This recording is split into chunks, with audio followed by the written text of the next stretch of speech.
Moi, c'est Belhaj Selm, je suis architecte enseignant depuis presque une dizaine d'années. J'ai 42 ans.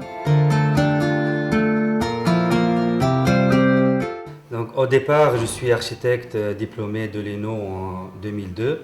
Donc, tout de suite après, j'ai enchaîné par un DEA à l'École nationale d'architecture de Grenoble.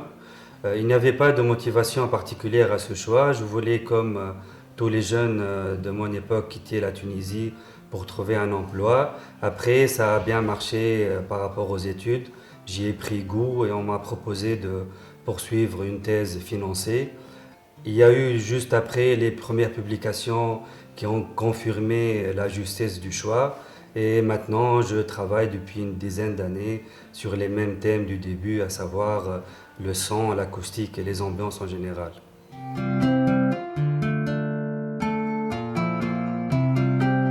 Un architecte-chercheur est un scientifique qui doit faire partie de laboratoires universitaires principalement, mais qui peut aussi travailler dans d'autres institutions.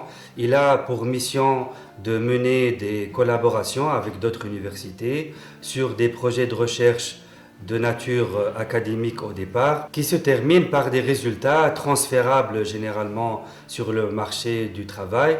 Mais je précise ici que la carrière d'un architecte-chercheur doit démarrer par un profil spécifique qui démarre du master en passant par une thèse de doctorat et peut-être après par différents postes dans différentes institutions universitaires.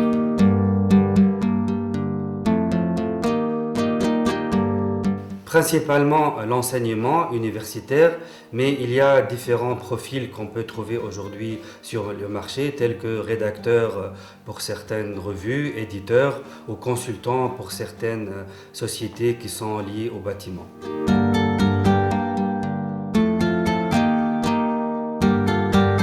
Il y a certaines recherches qui sont transférables sur le marché où on voit directement la valeur ajoutée, telles que les expérimentations sur les nouveaux matériaux de construction.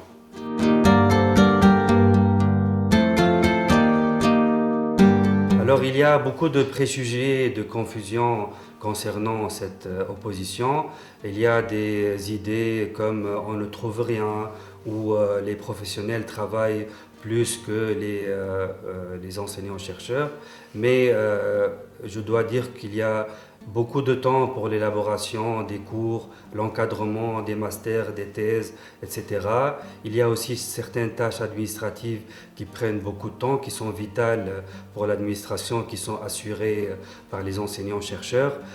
Il y a aussi beaucoup de critiques sur la finalité de la recherche, mais il n'y a pas de finalité immédiate. Je dois dire qu'on ne produit pas des vaccins.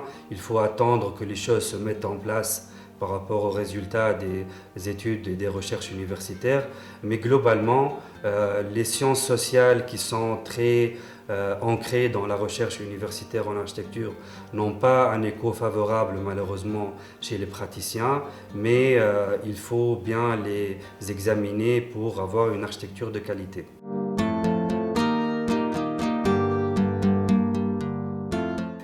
Je trouve que la recherche architecturale a une place particulière au sein de la pratique professionnelle. Il faudrait juste que les deux protagonistes font un peu le pas nécessaire. Il faut que les professionnels autorisent un petit peu l'accès aux recherches universitaires dans leur travail. Il faudrait aussi que les chercheurs, architectes prennent en compte toutes les difficultés et les phénomènes qui sont internes à la pratique professionnelle.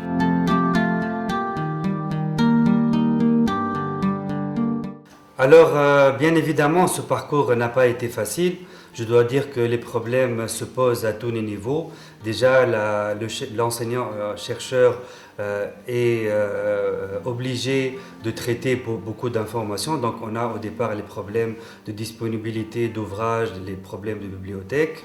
Après, on a le problème ou la difficulté d'harmoniser la vie personnelle avec la vie du jeune chercheur. Donc, il faut bien construire une petite carrière en parallèle des études et de la préparation de la thèse. Il y a aussi des problèmes qui peuvent se poser dans la recherche d'emploi dans les universités. Il y a aussi des petits problèmes des durées d'attente un peu longues pour publier. Donc il y a tous ces problèmes qui se posent à l'enseignant-chercheur, mais au final, je pense que si on arrive à démarrer la carrière, il faut s'attendre à surmonter tous ces problèmes et avoir beaucoup de persévérance.